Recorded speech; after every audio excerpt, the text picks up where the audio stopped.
up, everybody? How's it going? It's Tuesday. Did you bring your jacket? Let's get frickin' tactical, everyone, because it's a Tactical Tuesday once more.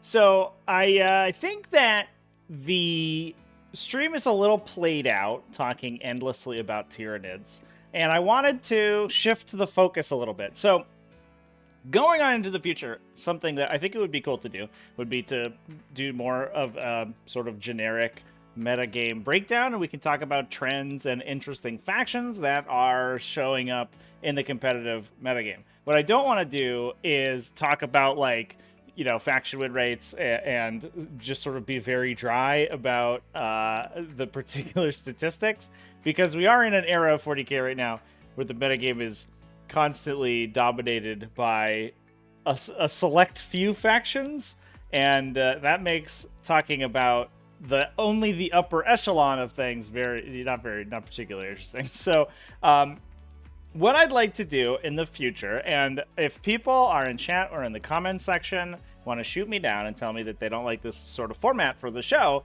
I think I'd like to sort of split it into talking about what I'm doing and some updates, you know, and event reports and things like that, like I normally do, but then also talk about some interesting lists and factions that we're seeing popping up in competitive 40k for the remainder of the show. And then that'll give us more things to talk about, more than just like sort of what Tyranids are friggin' doing it with the time or whatever. I'll still talk about Tyranids, don't worry about it, everybody. Because I play Tyranids. I haven't played a tournament in quite a while because I've been commentating events. So as a little bit of housekeeping, I hope everyone enjoyed the coverage of the last 2 weekends of competitive events. I covered Motor City Mayhem over with the Death or Glory crew the weekend before last, and this past weekend I live streamed the Warhammer Retreat GT, which was more local to me, and games for that is going to start going up in the replay channel. That's youtube.com/tacticaltortoisetv. So those will be full games. We do have some interesting matchups in there, some really cool ones, and I'll start uploading those shortly. But if you are a subscriber over on that other streaming platform, then you can see those right away, because that is where I streamed all those. So I haven't really played that many games recently, but lots of other people have. So let's talk about what's going on over there. Thanks everybody for coming and joining me. Hope everyone had a good weekend, by the way. Hope anybody had it. Did anybody play any games? Get some good friggin' Tyranids or RTTs or tournaments in? Did I just replace the word Tyranids with tournaments? It's a Freudian slip. This is what we call that. Nurgle Matt in chat. What's up, dude? How's it going? JX Call here. Green Blood Crusade. Let's talk about Blight Lords. It's the Blight Lord Terminator show now, everyone. We we only cover Blight Lord, the hottest Blight Lord Terminator news, and that's it. They still move 5 and have a combi bolter, so good stuff. So obviously, the big exciting stuff this weekend is that for a lot of events, Chaos Knights became legal, which was pretty exciting. So we saw, or all of the Knight factions, in fact, we saw Chaos Knights and Imperial Knights see some play, and so we wanted to go through some of the results from the weekend and talk about the lists that did well for them specifically. And if we want to, we can also talk about some other factions that were putting up results. I think we'll just do a little bit of a breakdown. But given that they're the new and exciting thing, I wanted to talk about Knights first. Now, right now, I have us looking at Chaos Knights because, well, I didn't go through and count up all the numbers. I believe that Chaos Knights actually, interestingly, did better this weekend than Imperial Knights did. And I think there's the stat going around right now is that they came out with a 60% win rate in GT Plus events this past weekend since their release, and that is pretty impressive. It's not sort of mind-blowing. We do see a lot of like 4-1-3-2 results for both of these codexes. So I think the trend that Knights have become kind of a gatekeeper, or Knights have always been kind of a gatekeeper army, continues, where they're so skewy, right? It's either a million Helverins or Armigers and or War Dogs, or it's, you know, big toughness 8 stuff, and it stat checks all of your opponents, and if they can deal with those things, you die, and if they can't deal with those things, you win. So you get to, you know, you beat up all the little people rounds 1 and 2, and then once you go into the quarterfinal, semifinals of your event, you probably have to hit one of these stat check lists that has been able to make it out. And that's sort of what Knights have been. So we have a lot of there's like a bunch of 4 and 2 results here. There's a couple 2 and 3, which is a little bit sad. I'm sad for those people. And then a bunch of 3, 2, 4, 1. So that seems like, I don't know if Knights have particularly changed their place in the metagame so much, but we'll see. Chris Hagen thinking about picking up more Imperial Knights after this book. The Imperial Knights is going to be pretty cool. Are we going to sip tea about chess clocks? Do we need to sip tea about chess clocks? Is there... I know... So I was on Facebook today. This is a tangent. And a friend that I have from my War Machine days, a game in which chess clocks are almost mandatory in competitive play, was talking about Warhammer... a chess clock debate in Warhammer that I guess was going down on Twitter, but that I haven't actually seen, and how there was like some really sort of not particularly great sentiments being being expressed from the Warhammer community. Stay classy, Warhammer community. But is there? I don't know if there's any drama about chess clocks happening recently. Turns out I don't go on Reddit. When you don't go on Reddit, you miss a lot of drama. So it's a good thing and a bad thing. It's much better for my mental health, but less good for my ability to make content, I guess. All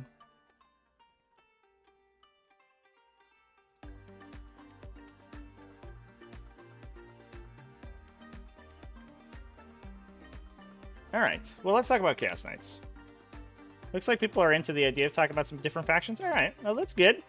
That's good. Thanks to the feedback chat. We'll do it. We'll do it this week, and if people like it, let me know down in the comment section, and we'll make it a regular staple of kind of a metagame overview. So what I want to do is go through some of the 4-1 and 5-0 lists that we have from Chaos Knights today, and talk about some of the exact builds that they are using. We do have Mayhem GT, which was, can we click on the, let's just look at the player count for Mayhem GT.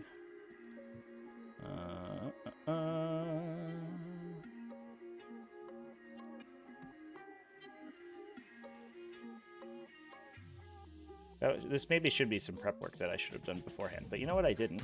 It's at least 59 players, because we know there's the 59. All right, so Mayhem GT coming in with, oops, coming in with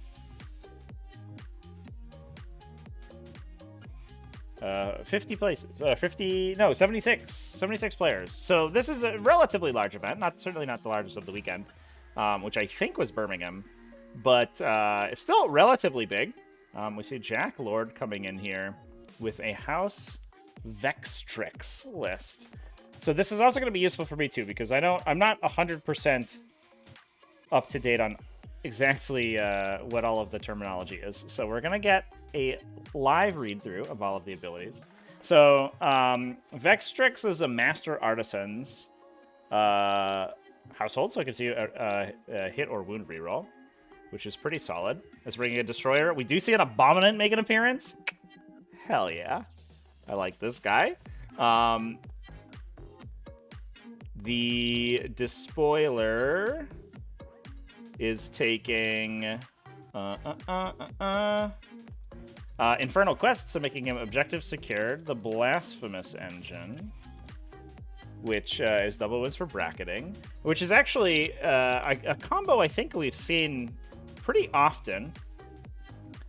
I wonder if he has the no reroll favor ability.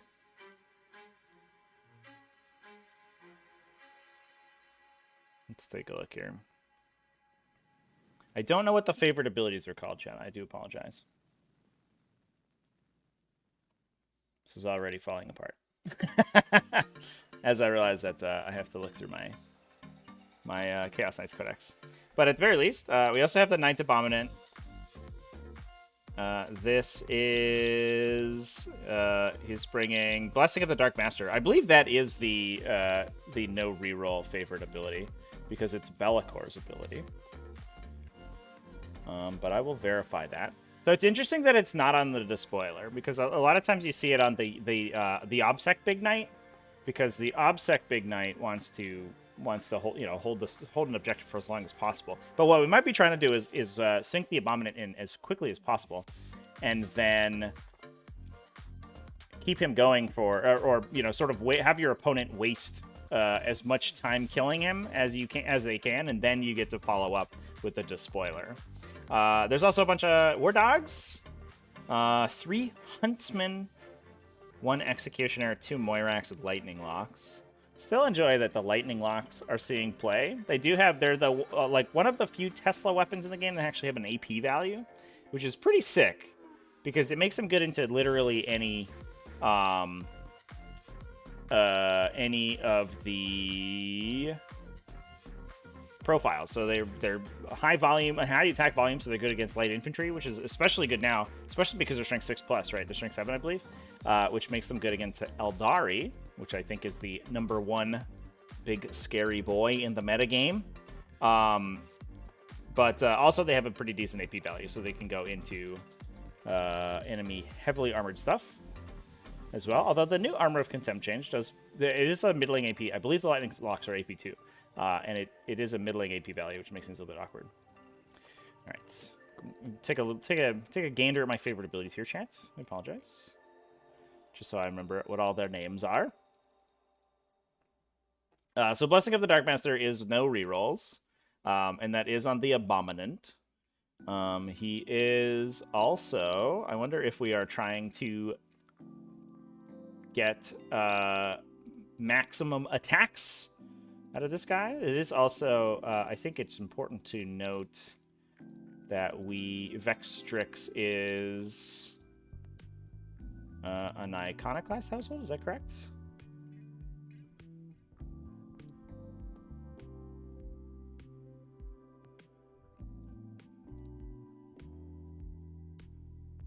I can't identify.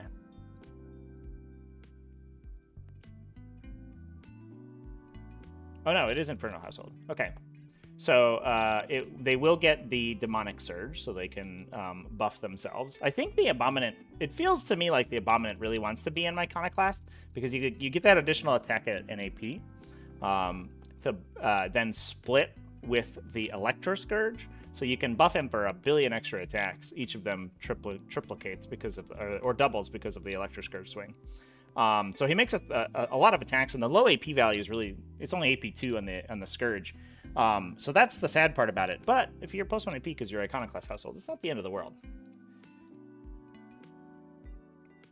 And this Abominant build is bringing a Heretic Power Core.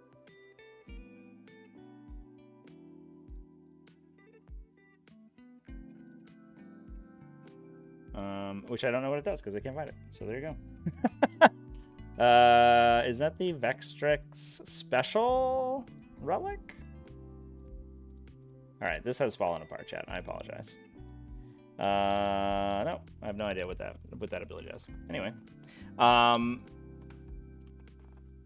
so I think pretty interesting that it definitely seems like we have a relatively aggressive Abominant build, and then following that up with the Obsec Knight Despoiler. Now, the other list that we have from this particular event is Mark Twitchell's, which I apologize, everyone, for. It's going to be an absolute nightmare. It is because he took a picture of a Word document or an Excel spreadsheet, which is perfect. It's good that we have the type of monitor he's using in the picture too, so that's very useful information, because I think it's important to note if you're a good Chaos Knights player, it's very important to note what kind of equipment they're building their lists on, and now, if you really want to be very good at Chaos Knights, you know that getting a QHD 240 hertz ultra fast gaming display is going to help you improve your Chaos Knights play, probably because it refreshes faster. This one is all War Dogs, though. So we don't even have to worry about any of these big knight builds. You don't have to worry about Abominants or Despoilers because we're just taking 13 War Dogs. That seems pretty solid. So we have, it is almost entirely Brigands. We have 9 Brigands, taking the Chain Cannon and the Demon Breath Spear, essentially Thermal Spear, but with a cooler name. I do like the Chain Cannon profile. Strength 6 AP2 is pretty solid, especially against a lot of the things that we're looking at shooting at right now. If you're talking about Tyranids, Tyranids have a lot of toughness 6. Or toughness 5, excuse me, which means strength 6 on the Chain Cannon is really solid. And if you want to fight Eldar, strength 6 AP2 basically puts any Eldar, it wounds most of the Eldar army on 2s and puts all of them on their invulnerable save. So it's kind of a perfect profile in the meta right now. And I think, like, if I were to be spamming one particular profile, that would be the one. It doesn't matter so much if you play against Leviathan Tyranids, because they're going to be transhuman against it. A lot of times, if you shoot, only if you shoot warriors. But otherwise, it's very good. And in that case, it doesn't really matter what your strength is, as long as you're 5 or higher. So I really like this. I really like this build. We also have a Warp-born Stalker. That's the Deep Strike favorite ability on one of the Brigands as well, which is kind of cute. And that's followed up by 3 Huntsmen with a Chain Cannon, a Chain Talon, excuse me, so the melee weapon, and Demon Breath Spears. And we have a Carnivore as the Warlord. He's bringing Eager for the Kill, which I'll take a quick look at so we can read through. So that is the +1 attack and +1 to charge. +1 attack if you're in your opponent's deployment zone. So it makes sense that it would be on a Carnivore for that one. And then he is bringing the Traitor's Mark, which is the gives you the once per game additional Harbinger ability. So I think just again we're kind of leaning into that stat check, excuse me, for knights here on this War Dog spam. We're just hoping that your opponent can't kill a grand total of 13 War Dogs. Now I am interested. We can take actually a look at what Mark played, because that might be interesting to see what types of lists he was able to get through. So let's, because it will be interesting. I think, you know, a big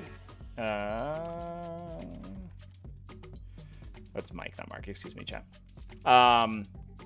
Because again, that's going to be like the biggest question, is whether, you know, what he's playing against, whether it can fight the vast majority of T7 5+ invulnerable save, 3+ armor save wounds that he can bring.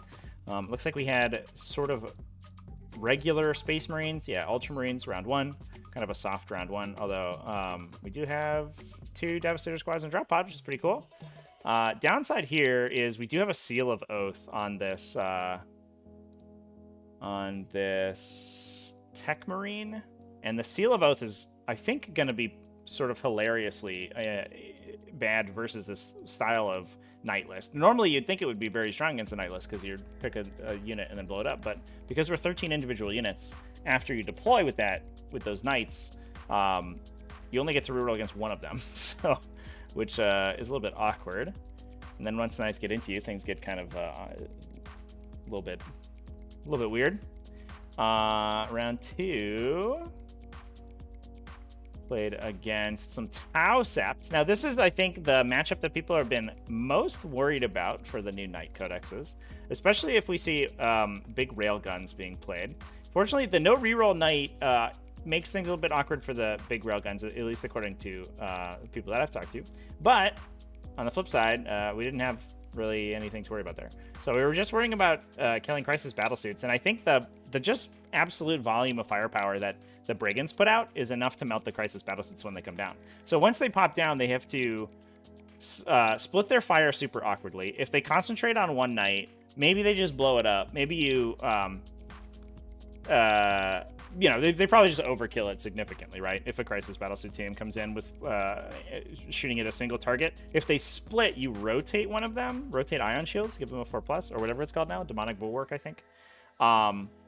And they might not die to the Crisis Battlesuit shooting, so you have to, you know, apply more pressure or commit more resources to kill it. And then all that done, and you're probably only killing 2 knights. And you're taking massive damage back from chain cannons, which are going to be able to either put your battlesuits on a really awkward armor save, although they all have shield generators, so they're all going to be on 4+s regardless. Or they're just going to strip all your drones, basically, before the thermal spears come in. So that's interesting. Now, this is the Tau list here is focused primarily on plasma rifles, and I think that's something that we're going to see in the future, because Tau have been having real trouble with Armor of Contempt, because a lot of, especially since Monka lost its +1 AP, and their stuff is mostly AP 1 or 0, and was kind of relying on Monka plus coordinated engagement, or coordinated fire, I think, the stratagem to have 2 units fire, or 2 Tau units fire at 1 enemy unit and then get +1 AP. But those things firing at, especially if you haven't taken target locks, firing at an Armor of Contempted unit in cover basically doesn't do you any good.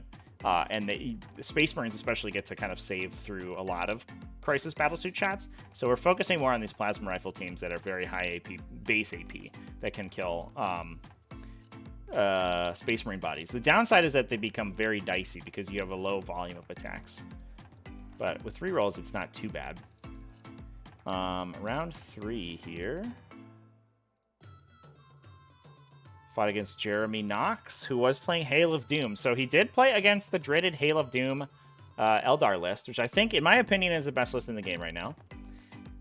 Which uses the Hail of Doom to give sub-faction ability to give, it's a Gene Rot Might effect to all of the Shuriken weapons in the Eldar army. So they automatically wound on 6s to hit, and their 6s to hit convert into 6s to wound, which means they automatically rend. And it also triggers some additional abilities. So like a lot of times we see Kurnos Bow on one of the Farseers. Yeah, it's on this Farseer's kind of runner right here. So his 6 to hit converts to a 6 to wound, which then deals a mortal wound for Kurnos' bow. And you take Mark of the Incomparable Hunter to deal a second mortal wound because you rolled a 6. And that also works when you Strands of Fate the attack too. So that guy can just like plow out. If you have a couple Strands of Fate dice sitting in the wings, you can just plow out 6 mortal wounds or something. Now this would be a matchup that I would expect the Knights to go down actually. But I think that maybe just the volume of attacks that they have is able to trade well with the Eldari army. And that's the reason I would expect it to go poorly is that the Dire Avenger units here, and we see double Swooping Hawks, which are able to jump away and be very obnoxious to kill to the last targets. And they're able to sort of pile damage in over time. But then the Dire Avengers come in and they basically will shoot a knight or an Armiger, a War Dog equivalent, for like 8-ish damage. Having an invulnerable save on everything helps because you save on a 5 regardless of whether or not the Dire Avenger rends or not. If you don't have an invuln save, they just tear you up. But it's only a 30% chance to ignore. And I think a Dire Avenger unit, especially the Shredding Fire one, which rends on 5s to wound instead of just 6s, although it shouldn't matter against an invuln save. I think a Dire Avenger unit averages about 10-ish damage through a T7 target. That might be with guide, though, to be fair. So I would expect the Dire Avengers to come out and basically between... there are 2 in this list. There are 2 in a Guardian Defender unit. Or 3 Dire Avengers. There's 3 Dire Avengers. So between all 3 of them, you get to Webway, Deep Strike 2 of them. They should probably kill 2 Armigers just in one go. You have units like the Howling Banshees and Striking Scorpions that can do some serious damage as well. Although I don't know if we have Striking Scorpions in this list. And they're just basically trading up constantly. But, again, they have a tough time taking the objectives away from the Armigers because everything's OBSEC in the Knight Army. And there's a lot of individual units in the Eldar army, but not many of them are objective secured, and you're relying on Will of Assyria and the psychic power to give objective secured. But if there's 2 knights on an objective and you kill one of them and you have 5 models, it's only contested. If they killed one in the swing back, then you don't even take the objective. So I could see that being a little bit awkward. Do I think I can play XCOM 2, chat? Maybe. I would play XCOM 2 if I thought anyone would watch it. All right, round 4. We're up against Masterful Shots Hail of Doom again. This list is a frigging nightmare. What is with this particular event and people submitting unreadable lists? Thank you, Mayhem GT, for your attention to detail. Perfect. I'm not gonna even spend time looking at this. This is garbage. But looks like Mike Twitchell did go through. Ooh, this looks like a concession.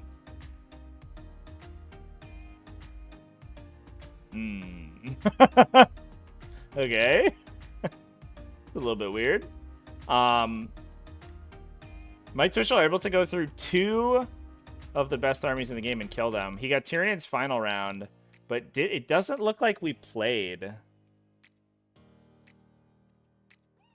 the game because it was a 7-0, which is normally, that's a pretty standard concession rate. I think we used to use 7-0, now we use 80 for T5S2 events. How did Chaos Knights do against me yesterday? They all died. They did kill a lot of my stuff though. It was a pretty bloody game. We called it when my opponent had his Despoiler, his no rerolls guy left, although he was serious. He was super damaged. I think he had 8 wounds left and 1 War Dog remaining. But I had my Hive Tyrant, and that was bottom of my turn. I think we called it. I had my Hive Tyrant, who was wounded, Venom Thropes, Tyrant Guard. I think I had 1 3-man of Warriors, and then my characters, and I think that was it. And then there were like 1 or 2 Raveners that had randomly survived, and like 2 Gargoyles or something. So in terms of sort of the score, it wasn't particularly close, but in terms of actual attrition, there were a couple turns where he busted out and just killed, probably 300 points worth of Tyranid models. It was pretty good. It was a DQ. The Knight player was using very bad into the Tyranid list. The Tyranid player was disqualified. Whoa. I didn't know about that. Is there a story there, chat? Jeez. That's brutal. I might have to dig into that there, chat. That's nice for the info. Well, that's a good way to win with Knights, I think, is you just catch your opponent cheating and then call a judge on them. Nid player used the wrong leadership value, 10 instead of 9 multiple times. It turned into a draw and then later a disqualification.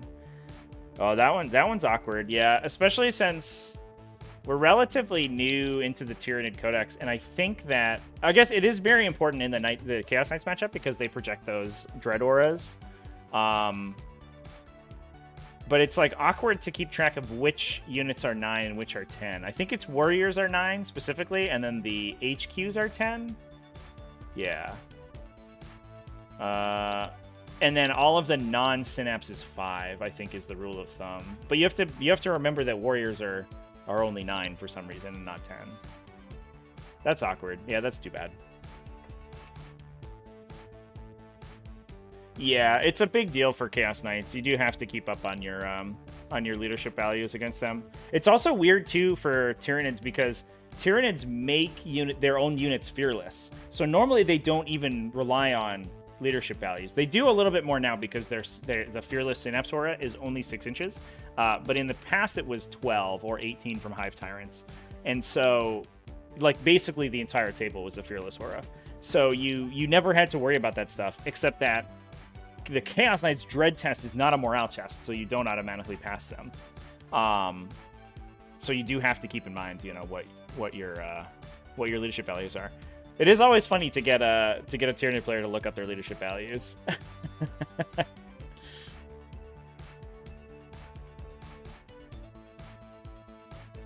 Yeah, warriors are base 9. Yeah, I can definitely understand where that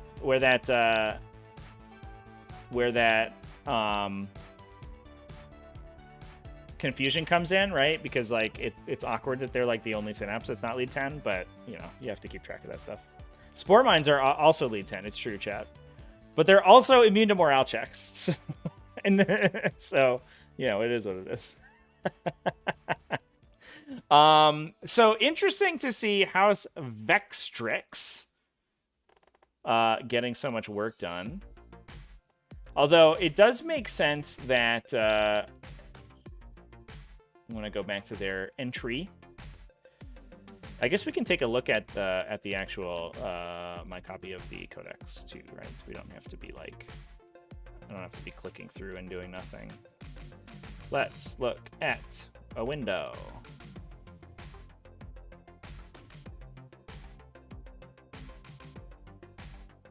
Here we go.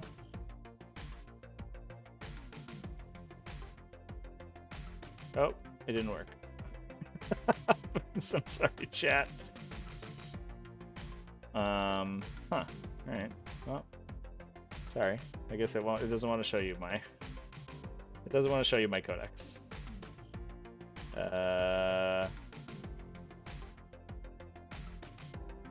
isn't it doing that?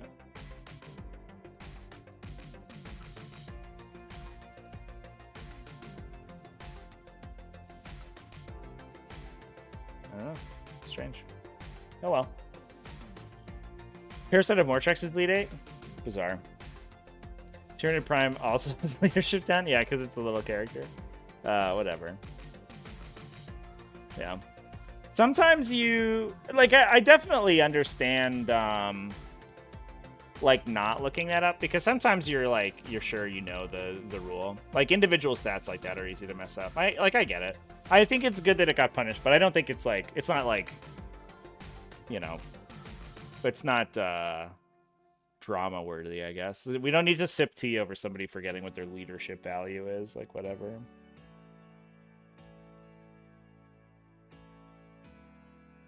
Yeah, whatever. Anyway, let's talk about some friggin' Imperial Knights. Oh, actually, we were going to talk about House Vextrix for a sec. So, it's the Master Artisan's house. You can ignore ballistic skill modifiers when making ranged attacks for 1 CP. So, especially in the current situation where you're going into things like Eldar, who have lightning fast reactions, and Tyranids, who have like a basically universal -1 to be hit. It's not amazing on a single War Dog, but it's nice to have for 1 CP. And its Warlord trait is additional wounds and it heals, which I think was on... Or I guess it's not... that wasn't on any of the War Dogs. I think that was in the other list that we looked at here. Jack Lord's list had it on the Abominant. The Abominant had... I do like this combo, actually. The Abominant had the Blessing of the Dark Master, and it healed. So it was no rerolls, trans hitman once it starts to kill people, and then it begins to heal damage. So it's the most difficult knight to take care of, and then if you don't take care of it, it will eventually regenerate itself, which is kind of sweet. He also has does he have a second Warlord trait here? He does, yeah, +1 attack. So it goes to a base... Oh, it does triple its attacks, right? So it goes to a base 4 attacks, triples to 12, plus D3 from the mace. That's fine. That's not as far as you could push it. I think we had it going like 27 in the the Chaos Knights discussion, but that was if you sacked the psychic powers, but you don't want to do that. Sipping tea over petty mistakes is the penultimate reason to sip tea? What is the ultimate reason to sip tea then chat? Is it just literal cheating? Like just lying about dice results? Is that it? Anyway, I think it's time. We've talked about Chaos Knights. Now that was, despite the fact that we see quite a few submissions of Chaos Knights list here, those were that was the only 5-0. And I believe it was the only X1, is that right? Yeah, a lot of 3-2s, but not that many X1s. Now, I believe that there are any 5-0s. Let's take a look here, chat. For Imperial Knights. So far, Chaos Knights in the grand arithmetic of which Knights list is better, or which Knights faction is better. Chaos Knights laying down the smack. Imperial Knights, let's go.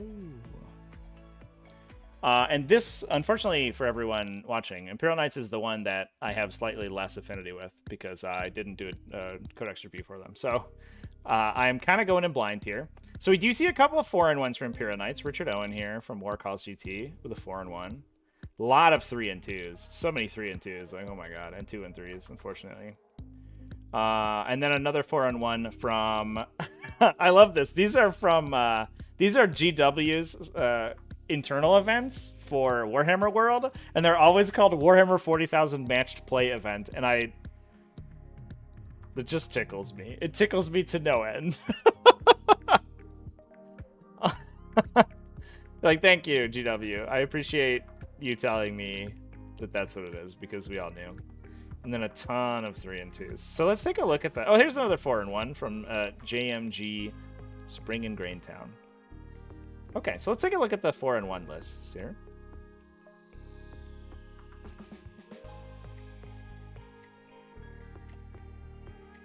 Gamer Rage is the best thing to watch in Warhammer? Maybe. I do appreciate indulging in some Gamer Rage occasionally. Not just with, oh god. This is a list submission. Not only watching other people doing it, but doing it myself as well. Of course. Of course. You have to watch my Twitch stream for that, though. Go check me out on Twitch if you want to see me rage about broken codexes. It wasn't quite as bad now, but it used to be when I played against Drukari, I would have a meltdown. That killed me for so long. Sometimes Tau also. Tau, like pre-nerf Tau was just like, go second, half your army gets vaporized, and I was just like, I'm gonna kill everyone and then myself. Anyway, War Calls GT, Richard Owen here, House Tyranids. I know there were a couple questions about whether House Tyranids would make an appearance, and it looks like we are seeing it. So that's exciting. We have a Castellan. Ooh, it's been a while since we've had a Castellan. He's got the House Tyranids Warlord trait, which is... I think it was causing some consternation on Twitter when it got revealed in on Warhammer Community, because you can stack it real nice. It gives you it's Favor of the Laughing God, right? Is the ability from the Eldari Codex. You switch a advanced hit, wound, damage, charge, or saving throw. So it actually affects more attack types than the Eldari Codex version, or the Harlequin specific version, into a 6. It's a once per game ability unless you're virtuous, which is, I believe, 5 or more oath points. And for those who don't know, this is actually a really sick mechanic for Imperial Knights. Basically, but when you build your list, everyone swears a vow. 5 to 6 oath points is when you are virtuous. So when you build your list, you pledge 2 oaths, and those can be things like not losing objective markers. I think is a good one. Is one that people really like. Lay low the tyrants, so kill enemy characters, monsters, or vehicles. There's one to kill 2 enemy units a turn with melee attacks. So they're basically like mini secondary objectives, essentially. And every time you complete the oath, you get an oath point, and you get a stacking ability for depending on the Oaths you've taken and how many Oath points you have. So the one in this list is Defend the Realm and Layla the Tyrant, which I think are probably going to be the number 1 and number 2 that we see, because I think they're the best. Defend the Realm is control more objective markers than your opponent at the end of your turn, which is pretty easy because you're going to be trying to shoot them off their objective markers anyway. You lose Oath points, however. The trough of the Oath is if you somehow lose an objective marker during your own turn, then you lose an honor point. The benefit that you get from that one is you get additional CPs from the start. That's your normal honored ability. Once you've upgraded to at least 5 Oath points, and keep in mind that you do get Oath points from both your both of your Oaths. It's not just one, as far as I know. I believe that's how that works, because it's a number. They apply to your entire army. And I guess what we should do is, I bet we could put this one on, because it is on Wikipedia. So here we go. We can take a look at exactly what's going on in this codex here. Oh, look at that. We're doing it live. Amazing. That's my overlay. Let's not move that. And then you get to count as extra objective secured if you're virtuous for that one. Lay low the Tyrants gives you a reroll to hit or wound, so you're basically Master Artisan.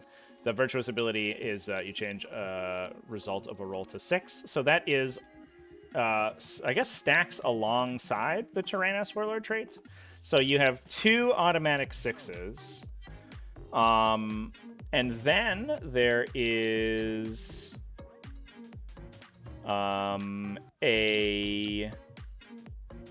it's a stratagem, right, that allows you to deal automatic mortal wounds when you roll a 6 to wound.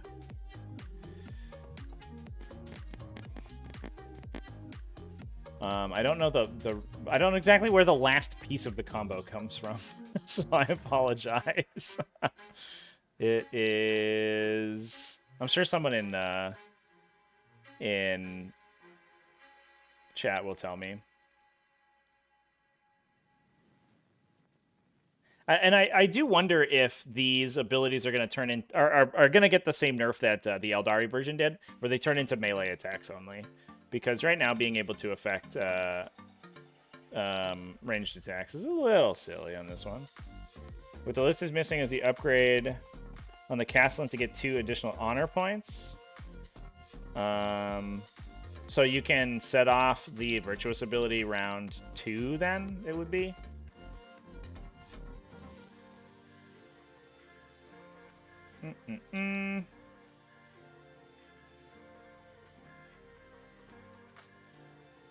Oh, it's called calculated targeting. Let's take a look. Oh, it is the strat. Yay! I was right. I just didn't know what it was called. Thank you, chat. So it is 4 CP on a Castellan, right? So that's a lot. But if you roll a 6 to wound, it automatically deals mortal wounds instead of normal damage. So it punches through saves, essentially. So you can, for 4 CP, I mean, that's like a lot of damage, but it is basically all of your command points. How many command points does this list start with? I guess a lot. I guess so it has multiple activations of it. But on the Castellan, you have 2 automatic 6s in the bank between the Warlord trait and the potentially the Virtuous ability if you've turned it on. So you can spend 4 CP to automatically wound, assuming that you hit, with both of its Turbo Laser shots, or its Volcano Lance shots. So it's dealing an automatic 16 plus 2 d6 mortal wounds. So for 4 CP, you just kill anything in the game, basically, right? Or I guess it's D3 attacks. So you could roll a 1 for a number of attacks, and then you're just kind of sad. Oh, and you get 1 for free because of the Court Relic? Okay. Or the Chapter Command upgrade? There you go. All right, fair enough. So you get 1 for free, and then it's 4 on top of that. So you probably get 3 activations over the course of the game. That is a lot of damage. All right. I'm with you. I understand the Wombo combo now. Like I said, I'm less I'm less up to date on Imperial Knights than I am with Chaos Knights. But yeah, that's pretty strong. Not strong enough to get a 5-0 though, chat. Just strong enough to get the good old X and 1. So that's followed up with an errant with Paragon Gauntlet. Take a look at the upgraded version of Paragon Gauntlet. Paragon Gauntlet. There it is. On 6s to wound, invulnerable saves, cannot be taken. And it can double attacks for 4 damage instead of 9. 9 damage. Okay, fair enough. Now, does the normal Thunderstrike... Here's a question that I have. Does the normal Thunderstrike have a hit penalty on it? I will say, doubling attacks at 4 damage is really strong. That's a super hardcore swing. So the normal Thunderstrike doesn't have the -1 to hit anymore. Thank God. That was weird that was on there. So the Paragon Gauntlet is +1 damage and +1 AP and has the no invuln save ability built in. No, just +1 damage and has the no invuln save ability built in. But the doubling attacks for 4 damage is really good. At strength 10, I like that. That's pretty sweet. Yeah, I guess that's true, chat. He also gets the 2 CP for Defend the Realm. Does that turn off CP regen? I guess it wouldn't, right? Because it would be... it is...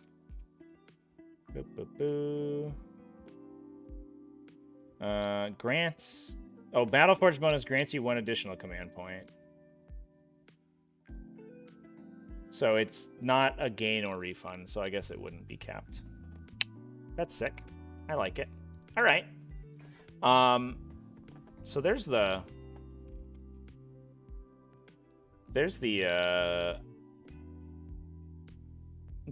combos, and you also have a little bit of a use with the virtuous ability. If you're not using it on the Castellan, you can use it on the Paragon Gauntlet, right? So you can auto wound on a 6 to ignore invulnerable saves. So if you have that in the bank when it comes to your fight phase, you can swing with the big swing on the Paragon Gauntlet, even if you're attacking something with a high invuln, and then all you need to do is hit once and you automatically kill it, basically. Which is, like, pretty strong, I'm gonna be honest. That seems pretty good. You're just like, take 9 damage, here you go. That's for you. And then you also get to roll out your other 3 attacks, or 4 attacks. Yeah, that's all right. That seems fine. Love it. All right. So let's take a look at the other 4-in-1 Imperial Knights lists.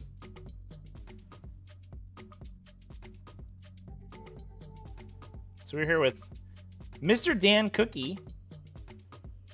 This one, we're going a little bit off of the beaten trail here with House Griffith.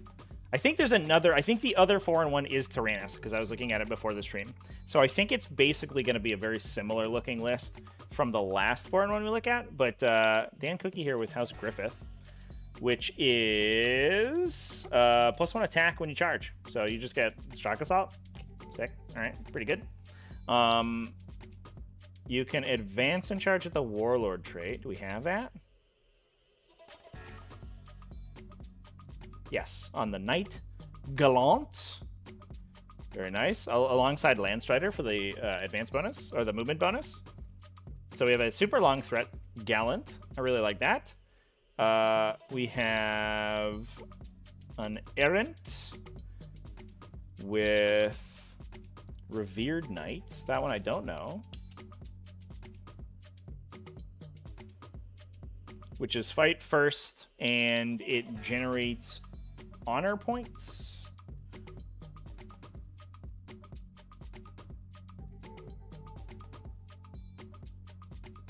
Cool. You get 1 extra honor point and fight first. That's fine, I guess.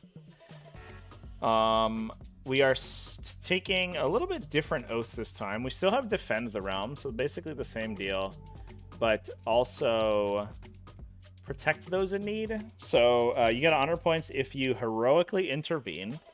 So it's good that we have at least 2 characters, right? Is the Crusader a character in this build? Yeah. Because I imagine that the Imperial Knight extra warlord trade stratagem gives you character keyword, right? Oh no, do we not have that?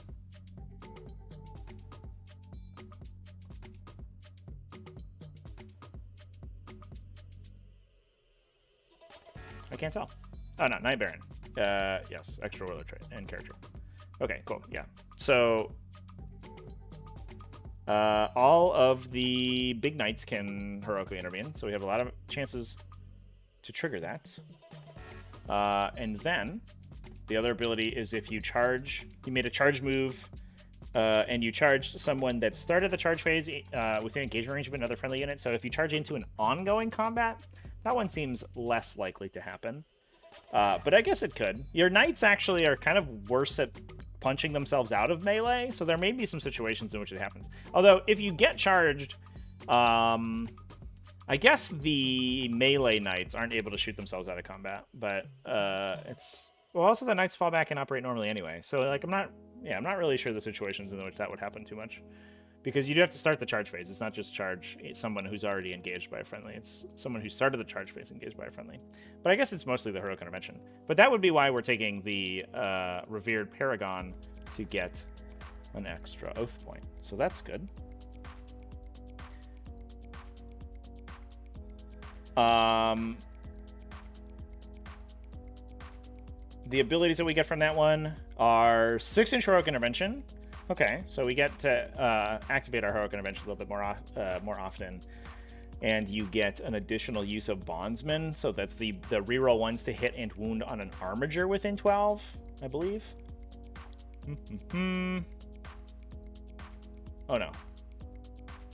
Oh, it's just any. It's just any buff from the big knights. Yeah. So some of them improve weapon skill, ballistic skill. Okay. So we can buff the 4 armigers that we have a little bit more easily. Which seems like okay, I guess. I doubt that that's really the reason that we're taking that one, to be fair. I think we're taking that one because the knights want to be up in engagement range, and getting the 6-inch heroic intervention is a really big deal. I have a sneaky suspicion that these armigers die very quickly. So, there you go. Seems fine. Okay. So that's interesting. It's a much more aggressive version of the list. I can see this one being a little bit less consistent than the Tyranids version. And what will be interesting to see is what our last variety looks like here. So this is from Spring in Graintown. And this is actually a little bit different than what we saw. We do have House Tyrannus again. And we are also still taking Laylo the Tyrants Defend the Realm. So the same combo that we saw in the first list we talked about. But this time we're bringing a Paladin and a Crusader. So no Dominus, boys. We have the Crusader with Endless Fury. And the Paladin bringing Ion, Bulwark, and Sanctuary. So trying to make that guy as hard to kill as possible. And then 7 Armigers, 6 Warglaves, 1 Helvrin with Bastard's Helm, which I don't know what it does. Gives you a Bondsman ability, which is kind of cute. So you can pick, you can give another Armiger +1 to wound. Ooh, that's sexy. Especially since that affects them both in shooting and melee. It's anytime you make an attack. So, one other Armiger gets +1 to wound, mostly on its thermal spear, but then also on its melee attacks. So that lets you, with the Warglaves, because there's 6 Warglaves in this list, that lets you split your attacks a lot more often, and then wound on, probably still wound almost most things on 2s. So it makes you a little bit better at killing infantry. It also works on the bear itself. So you could have this on like 2 armored, like Helverins sitting in the back, and both of them get +1 to wound. Downside is that you yourself can't be affected by Bondsman abilities, so the targeted upgrades from the other knights, but the other guy that you target can't. Oh no, it's the +1 to wound is also a Bondsman ability. All right, so fair enough. That's a really good relic, actually. I really like that. Chris Hagen, thanks for chilling, man.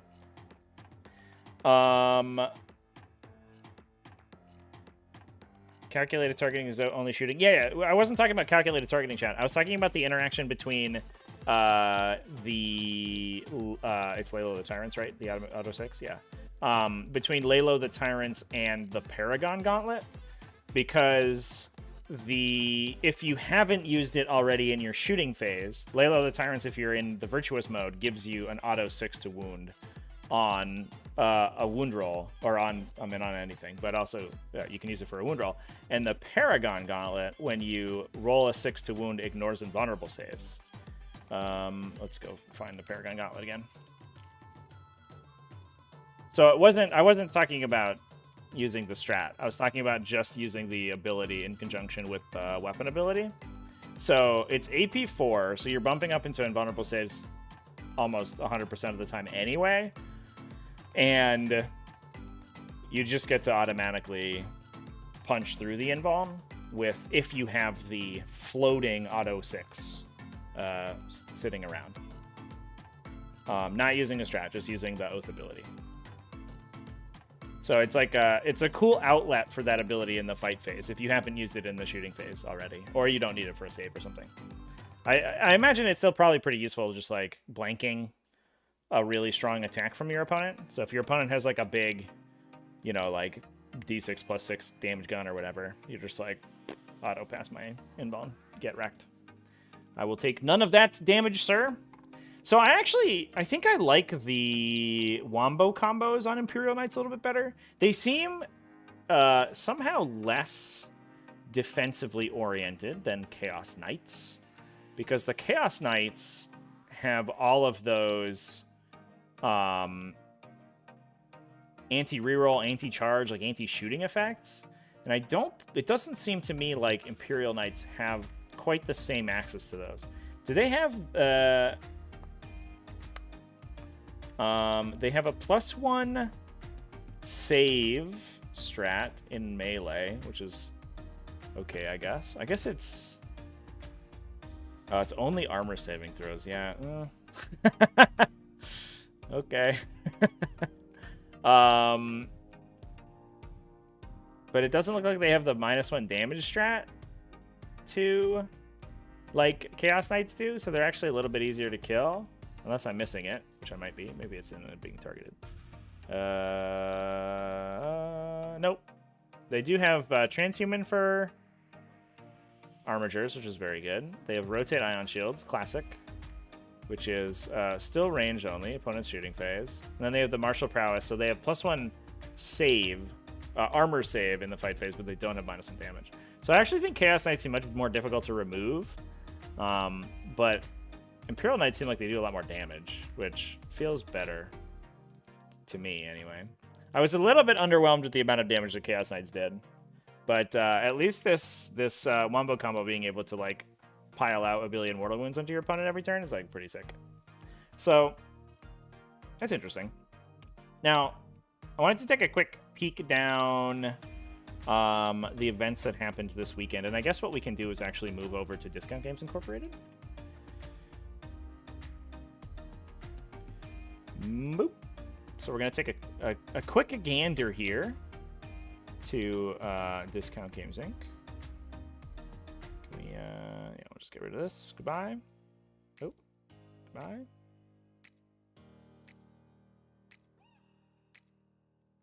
And take a look at some of the tournament results.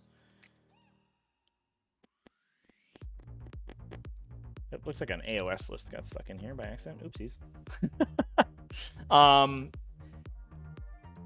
So we actually had a 5-0 Space Wolves, which was very cool. I think we streamed a Space Wolves game at Motor City Mayhem last week, and it was like, I think one of the most interesting lists I've seen coming out of Space Marines in quite a while. Because it was just it was basically just like maximum melee time. Let's see if we can make this a little bit bigger. There it is.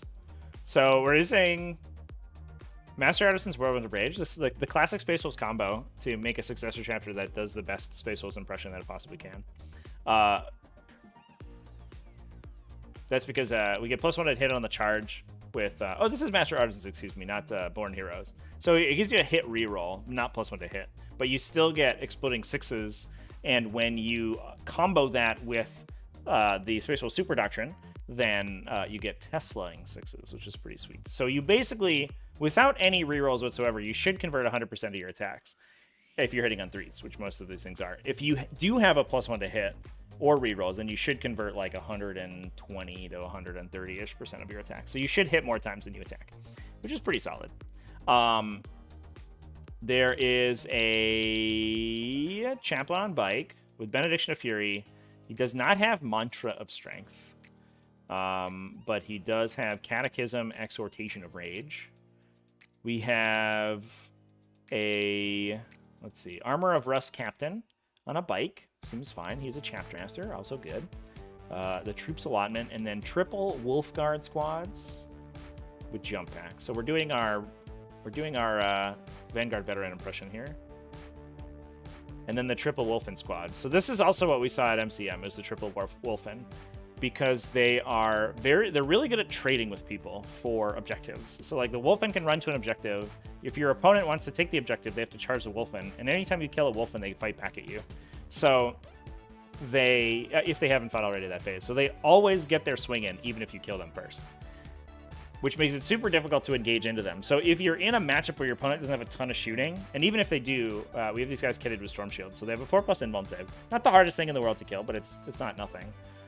They can, so if you don't have a ton of shooting, they can actually protect the rest of your army, because they almost like interrupt for free, because they'll just bubble wrap the Wolf Guard squads and these other units, and you know, you have to charge them first. When you fight them, they fight you back, so they get to swing back at you, and then you mutually annihilate, and the Wolf Guard continue to just push up the table, which is pretty cool.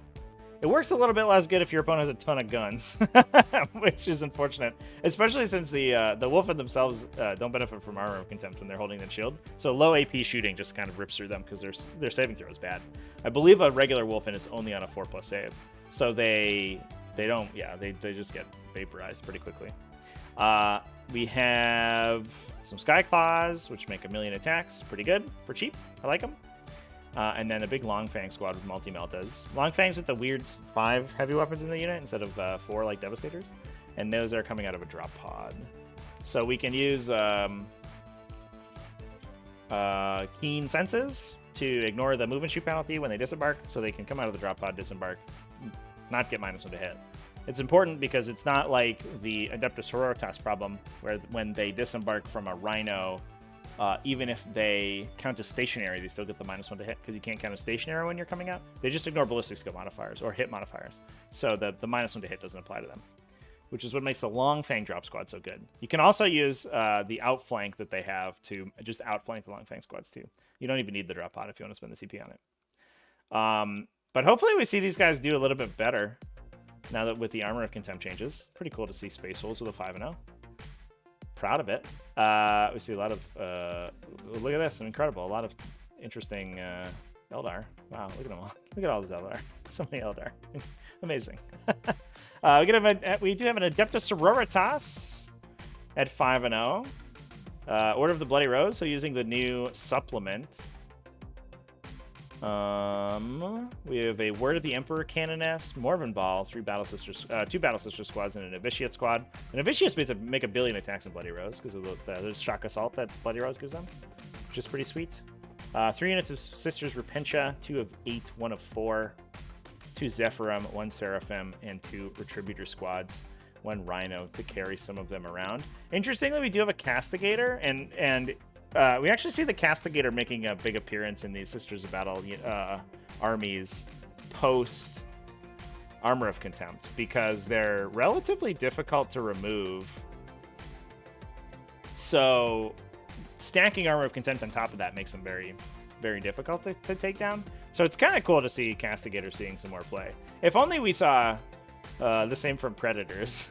That would really be something, but you're not really backing them up with anything particularly exciting in Space Marines, I think.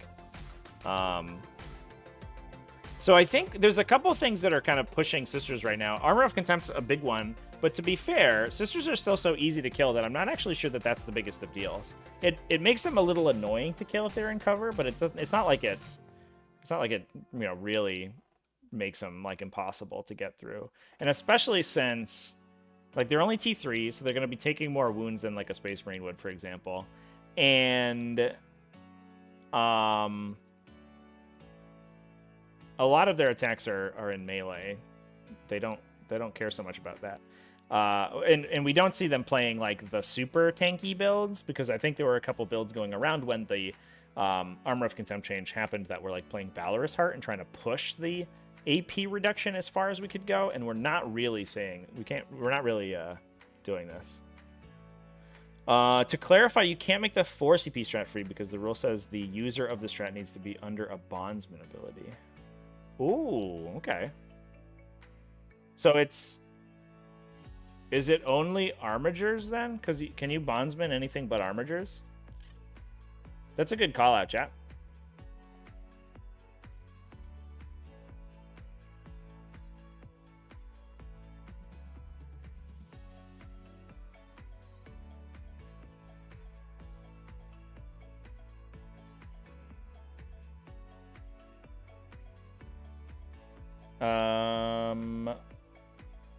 Oh, it's not that you can only affect armigers. It's that armigers give an additional ability.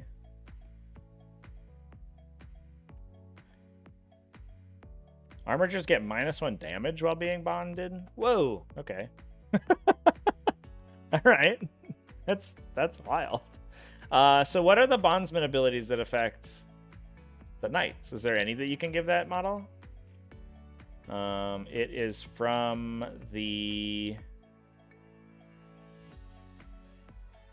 Guess I can do my searching on screen here. You can bondsman a Questoris with the Princeps upgrade.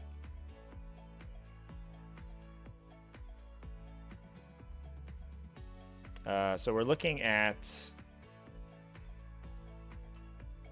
our chapter command upgrades, which are called Exalted Court.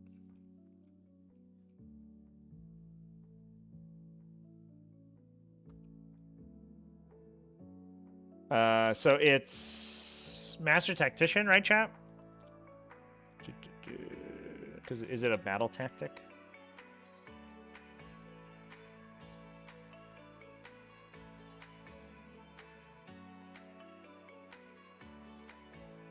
It is a battle tactic, yeah. So it's Master Tactician gets it unlocked.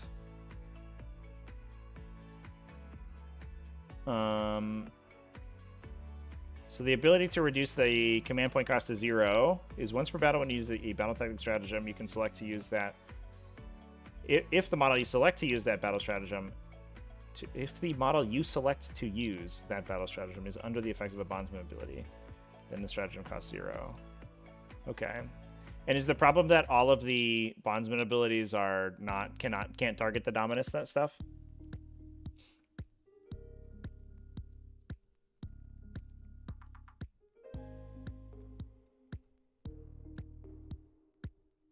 This Castellan doesn't even have a bondsman thing.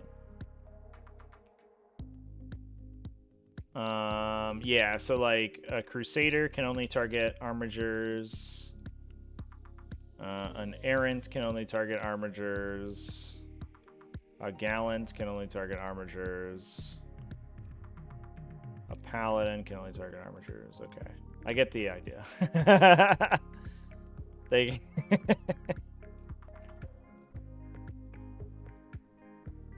There are a lot of bondsman abilities, but they all only target armigers. So you have to take Princeps, is what we're saying, in order to give the bondsman ability to something that isn't a guy.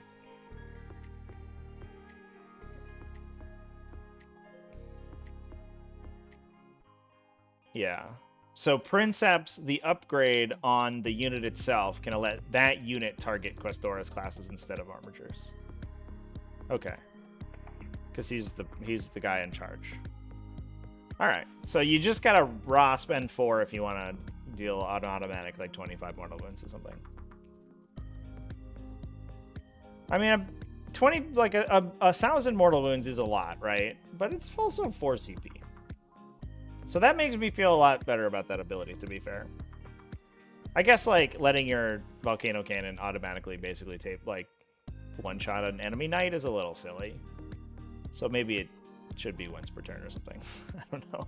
Maybe it should be the first time you roll a 6. I don't know. That stratagem would be bad, actually. I'm not sure how you fix that stratagem. I guess you just maybe wounds cap it or something. You could wounds cap it to like something really high, like 12, I think. Doing 12 mortal wounds in a shot is like pretty good. But at least, I don't know, at least I got to spend the CP on it. But that is a good call out, chat. I appreciate you bringing that up. That's again a piece of the minutia of the Knights Codex I'm not familiar yet with, but now I am. So sick. Anyway, so this is a battle with a 5-0. Good for them. Anything else particularly cool? We have a lot of Tau Empire doing really well, interestingly, and a little bit of Drukhari coming out of the woodwork as well. There's a lot of talk about, this is last week, by the way, I think. There's a lot of talk about Drukhari using the new Army of Renown, but I think the general consensus is that the Army of Renown is only sort of fringe playable and not quite as, as much of a powerhouse as people are expecting it to be. So the version here did take a Harlequin detachment. So we have a traveling troop detachment with a Shadow Seer, triple troops, 2 Void Weavers, 1 Death Jester. No Star Weavers, just taking troops on the ground. And it is out of Dark Sadith, so they're the fighty troops. That's interesting. I almost wonder what the troops are giving you that you don't already get in Drukhari, but I guess they're at this stage they're almost just better witches, right? Like you don't get the fallback manipulation, but instead of witches are 12 points now, right? Or 10 points. So instead of 8 witches, you get 5 Harlequin troopers, which is 6 wounds, which is going to be better in almost every way.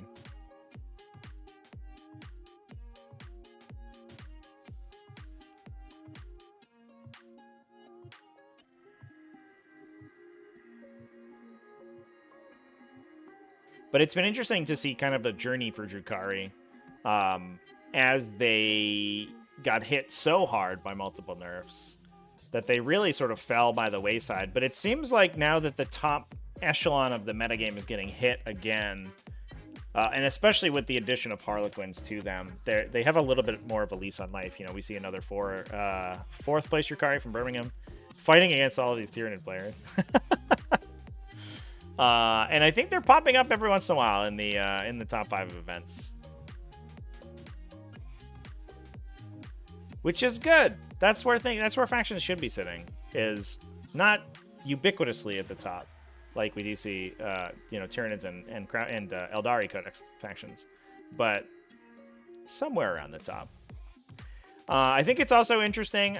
I know I said I would limit my Tyranids talk chat, but I do want to point out the level of Eldari undefeated placements and the lack of them in Tyranids. So just, I know there's a lot of question marks about how strong Tyranids are right now and whether or not they're the best faction. And I think the fact that there's so many more Eldari first places than there are Tyranids probably says something. We did see, let's take a look at some of the Tyranid lists though. True here from who's a channel Discord channel member and it's also been on the show before when we talked about his games at LBO, playing some Leviathan. So it's interesting to see Leviathan continuing to see some play, and I think it's important to talk about some of the changes that have been made to the faction since the update. Apparently Birmingham GT used the new Tyranid FAQ, the Tyranid nerfs, But I'm not. I mean, that's what the players have said, but their packet says that they weren't. So who knows? I have no idea. I wasn't there, so I couldn't tell you.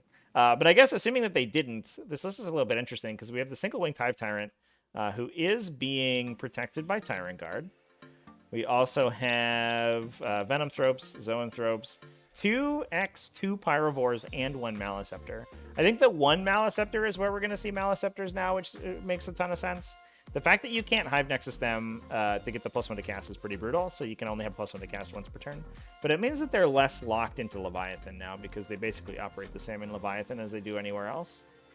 So that's cool. But I think we're also going to see Tyranid armies swap pretty quickly from being more monster-focused, like we saw at MCM. I mean, we had Joel Wilson in the finals playing triple Maliceptor, triple Carnifex, and Foot Hive Tyrant. So it was just all models that can't go through walls. And I think now that Eldari are the real problem, the Tyranid faction has to switch to these armies that are much more maneuverable. So we do have the 2 Harpies making a reappearance.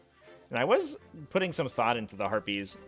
It seems to me like you can use them very aggressively and your opponent has to deal with them. So if you can set up a situation where your opponent has to shoot them rather than the remainder of your army, it probably takes a full round of shooting from a lot of armies to kill 2 Harpies because they're -1 to be hit and probably transhuman and in a decent invulnerable save. So they're very difficult to remove and it takes a lot of time to get rid of them. And once you do, you may be out of beef to kill these warrior bricks. It's interesting. We're going all in on the warrior bricks here. Triple Barb Strangler, triple Venom Cannon, triple Death Spitter, just all in. Amazing. And then the 2 double Pyro Wars I like. I wonder if we more often see larger units of Pyrovores taken because they can reflect mortal wounds pretty well because they have acid blood. So you could take a unit of 3 and kind of use them like we just talked about using a Wolfen squad, where they just basically trade for whatever's taking your objective. Like it's hard to charge them because they can overwatch you really hard. And then if you kill them, they can potentially kill you back if you're not a particularly large unit. Rexusor, thanks for the kind words, man. Thanks for welcome to the game. I'm hoping to have more new player-friendly stuff in the not-too-distant future. I hope people have liked the first video I did. I released it last week, but it was on deployment. And I think I'm going to continue to do a couple more videos on sort of very basic tactical stuff. Alamo GT also had an undefeated Tyranid player. So we had 2. Although, to be fair, Birmingham did have... it had 3 out of 4 of the top 4 were Tyranids, so they knocked each other out a lot of times. But the Birmingham format was really weird because there were a lot of Eldari players that did not make the top cut, which is a little strange. They went undefeated, but then didn't play in the top 2 in the last 2 rounds. So they a lot of the Eldari players just got cut randomly, which was strange. Am I going to BAO? No, I don't usually. I don't go to big events unless I'm commentating them. Basically, is how things work out. So if you want to see me there, ask the organizers to get me to commentate, and then I'll go. So this is a Hive Fleet Behemoth list, which I think is really cool. We're bringing, I think it's double patrol. Yeah, 2 patrol. So a couple Tyranid warrior units, a Tyrannocyte, 2 Carnifexes. Feels a little light. So we have 1 foot Hive Tyrant with Shard Gullet. 1 Neurothrope, makes sense. The big 9 brick, yeah, 8 brick of warriors.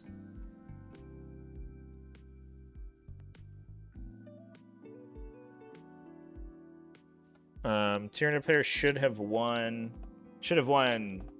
this event. Oh, at Alamo. Well, these were both 6-0. Is that correct? Alamo GT.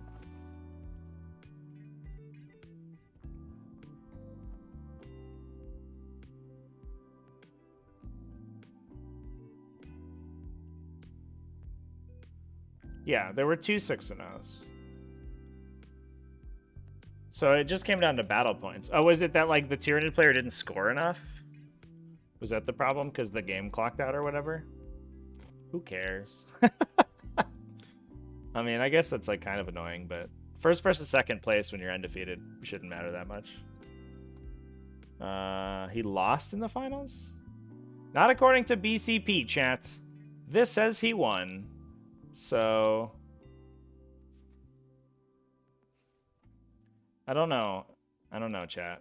I don't know what you're telling me.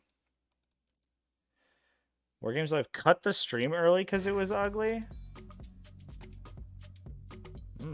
Sounds like some tea that I have to sip a little bit. Man, we're uncovering so much drama today. This has been a drama-filled weekend. I know there was a touch of Birmingham drama. There was I guess a lot of drama at Alamo. There's a little bit at Mayhem. Wow, crazy, dude. So yeah, so it was the #1 player here, Bryce Chapman. Was that this Harlequins player is being a little shady? Or did somebody get a DQ? Well, sounds like I'm gonna have to go back and do some research, chat. Anyway, let's talk about the Tyranid list before we close things out. So, like we said, it's 1 Foot Hive Tyrant, 1 Winged Hive Tyrant. With Reaper of Obliterax. And then it's double Carnifexes, single Harpy, Death Leaper, Venoms. Death Leaper, no Warlord trait, which is interesting. A lot of times you take Death Leaper because of her Warlord trait.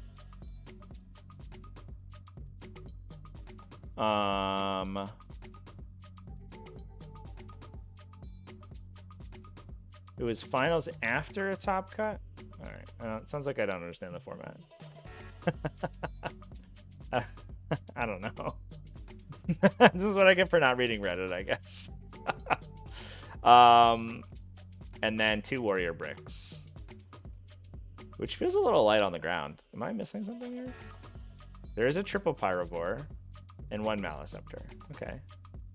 So it's 2 Hive Tyrants, 2 Carnifexes, 2 Warrior Bricks, 1 Maliceptor, 1 Pyrovore unit, 1 Harpy. I guess that's a lot. But this is a super interesting list. I do like the Tyranid Warriors, the Adrenal Glands, and High Fleet Leviathan get to strength 9? Because, or High Fleet Behemoth, excuse me, because Behemoth gives them +1 strength on the charge. And then you give them +1 to wound with their Psychic Power, Unstoppable Onslaught, and they wound basically the entire game on 2s. So Tyranid Warriors in Behemoth are certainly the most brutal, and especially since they can use their stratagem to fight on death. They do just like sort of massive damage. The interesting part is that we're not leaning too hard into the monsters, but I imagine they took OBSEC monsters because we do have a Tyrannocyte here who's probably dropping the Pyrovores off at the pool. And then the Tyrannocyte can also OBSEC objectives away. It can't drop anywhere on the table now. It can be screened out, which is a little sad, but we have the 2 Hive Tyrants, the Tyrannocyte, and the 2 Carnifexes that can, and the Maliceptor, I guess, that can all count as objectives secured with the sub-faction ability. Plus all the warriors, so almost the whole army is OBSEC, which is good.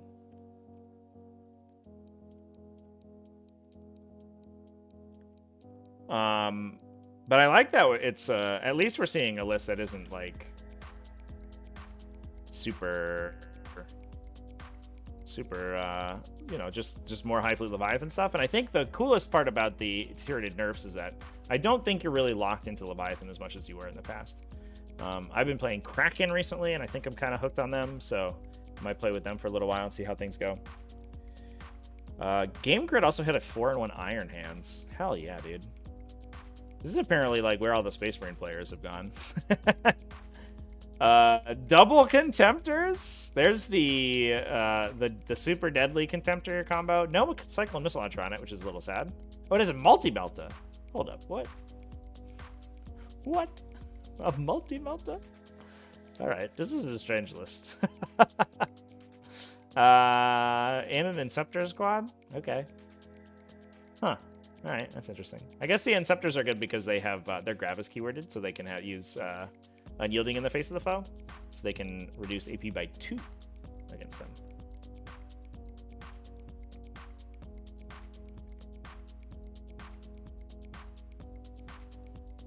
I know that there was some talking about, like, we shouldn't stream games anymore, which is, I mean, I'm probably, I'm certainly biased in favor of streaming games. I said on my live stream about games of 40k, but I do think that, like, 40k has a real rules problem. Like, it, you know, there are a lot of problems in the 40k community, and I think the problem is that people don't like that live streaming brings them to the fore. And to be fair, it is like literally maybe 5% of games on stream that like weird stuff happens in. But I think the problem is that people don't like that like a light's being shown on that. And I think it's a growing pain that probably will have the community will have to get out from under.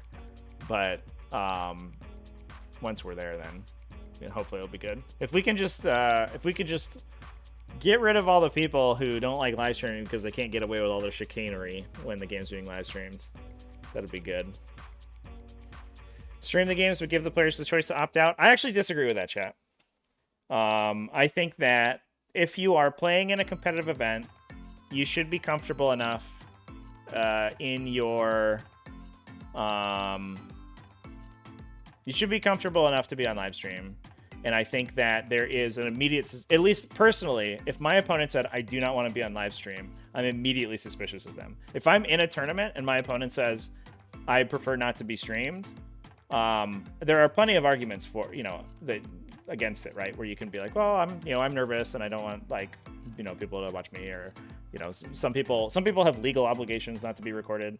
And those are fine. But if someone just says full stop, I do not want to be live streamed because I'm not comfortable with people seeing me play 40k, I'm immediately going to ask for a table judge. Because that person is immediately suspicious to me. I think the number one reason that people in 40k specifically don't want to be live streamed is because they are super shady players and they don't want to get caught. Yeah. So, and actually, I mean, if you play T5S2 events, right, theoretically, it hasn't been happening for a while because of my schedule, because the games have been kind of samey in the last couple of months. What a shocker. The best factions are always winning. As we look at this like litany of Eldar players winning stuff, except for this one Spacefuls guy. What a freaking Scott Rumpel over here. What an absolute legend. Yeah, the finals games and invitational games are potentially required to be streamed. So if you are not comfortable on stream, then you will be asked to concede the game. And I think that's the best way to play it. Especially in the finals. Like, if there are other, undefeated games that could be on stream or whatever, that's fine. I would rather it be, like, assigned randomly or be assigned by matchup. But if you're at the finals table and you're like, I don't want to be on stream because, like, people might make fun of me, maybe you shouldn't be on that finals table. Dude, I don't know. Just give that one up. That's my soapbox, though. And I know that there are going to be some people who disagree with me on that, and that's fine. But that's just how I think about it. Would assume it's due to nerves, personally. Pro streaming, since it grows the scene, but if the tournament does not give the disclaimer when signing up, I'm against it. Yeah, I mean, it should be, like, I agree with you for sure. It should be referenced in the event packet, right? Like, it should be, you consent to be streamed if you participate in this event, like, or at least your gameplay, right? And that should be made clear for sure. I agree. I don't think you should spring it on people and be like, you have to be on camera, because that's shitty. But if you're playing a competitive event, like, maybe we allow coverage. Could you imagine a sports event, like or even just like an esport, right? Like a LAN esport competition where, like, you could just decline to be on coverage, right? Like just imagine. Oh my god, dude. Like, that just doesn't happen. And 40k it's a different situation, right? Because 40k is, like, at the end of the day, it's a hobby game and people are there to have fun and people aren't there to be super well, people aren't being paid to be there like they would be if they were on a sports team. But even, that's the same for a lot of competitive sporting events, and those events still have those same requirements.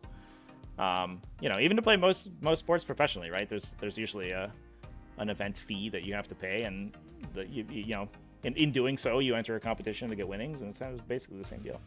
The difference is that there's more advertisers and stuff in most actual sporting events. How are you seeing these lists? DiscountGamesInc.com/tournaments. You can I can lower it down so you can see the URL. Oh, I can't do that. Just kidding. I have to shrink it. Ah, it lowers from the wrong place. There it is. Ta-da! I'll put it in chat too. There you go, chat. It's basically just takes lists from the top, usually top 5 lists from events on BCP. You can also get a BCP subscription, but you have to pay for that, and it's kind of hard to parse through sometimes. You can't search the BCP list, which is annoying. You can break them down by faction. I think you can search events, but this one you can search for units and stuff. So you can be like, I want to see only Iron Hands. Ta-da! We did it. I want to see only Contemptors. Ta-da! All of the lists with Contemptors in them.